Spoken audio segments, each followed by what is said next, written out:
Good day mga ka-rider, sa video natin ngayon pag-usapan naman natin ang pinakabagong version ng Honda Beat 2025, at ating alamin kung ano nga ba ang meron sa motor na ito. Pero bago tayo magsimula, ako nga pala si Mr. L Vlog TV, gumagawa ng motorcycle review, at kung gusto mo ng ganitong content ay maaari kang mag-subscribe at mag-follow sa aking mga social media accounts para lagi kang updated sa mga videos ko. Maraming salamat at simulan na natin.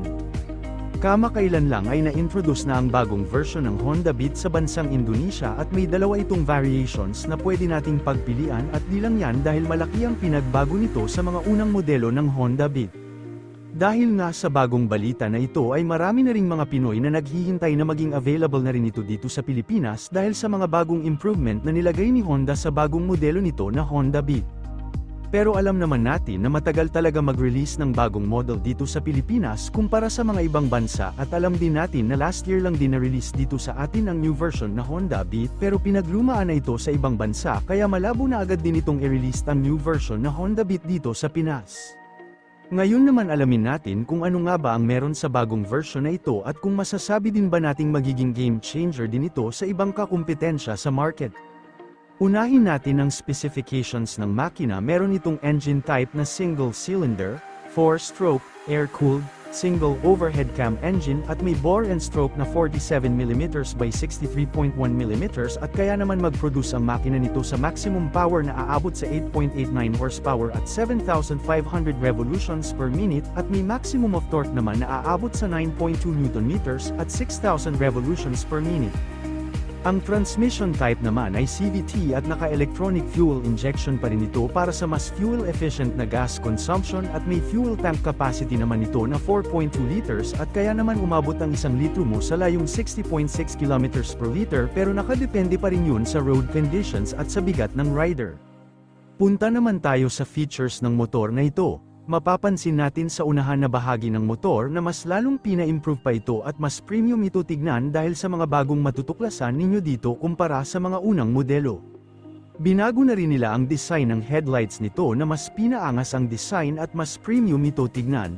Gumagamit pa rin ito ng LED lights sa kanyang headlight, at bulb type naman ang kanyang turn signal lights, at ang tail lights naman nito ay halos parehas lang sa version 3 ang design, at bulb naman ang gamit ng turn signal lights.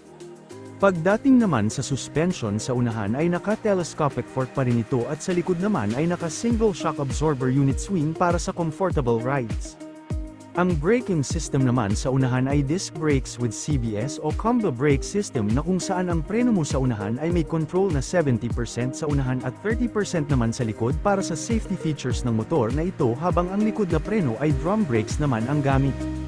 Ang size naman ng gulong sa unahan ay may sukat na 80-90 by 14, at sa likod naman ay 90-90 by 14, at parehong radial tubeless. Pagdating naman sa ignition system ng motor na ito ay naka-full transistorized, at meron tayong dalawang variants na pagpipilian ng CBS variant at deluxe variant. Ang CBS variant ay merong electric at kickstarter, habang sa deluxe naman ay electric start lang ang meron dahil naka-keyless entry na ito kumpara sa standard variant. At dahil keyless entry ang deluxe variant, meron na rin itong anti-theft alarm system para sa safety features, pero parehas naman ito mayroong pass switch sa headlight at 12 volts charging port para sa convenient na rides kung gagamitin mo ito pang hanap buhay at pang long drive. Ang panel gauge naman ng motor na ito ay parehas na naka-analog at digital panel dashboard. Ang kaibahan lang sa dalawa ay ang uno ng Honda Beat Street ay naka-naked handlebar. Pagdating naman sa seat compartment ay meron itong sapat na espasyo para sa mga gamit na di gaano kalakihan, at malapad na footboard na sakto para sa mahilig mamalengke. Syempre pagdating naman sa looks at design ay mas pina-improve na talaga nila ang bagong Beat dahil sa mga bagong features at design na binago na mas lalong nagpa-premium dito. At dahil wala pa ito sa Pilipinas ay di ko pa alam ang presyo kung magkano at kailan ito magiging available dito sa atin, dahil bago lang din nilabas sa atin ang new Beat V3.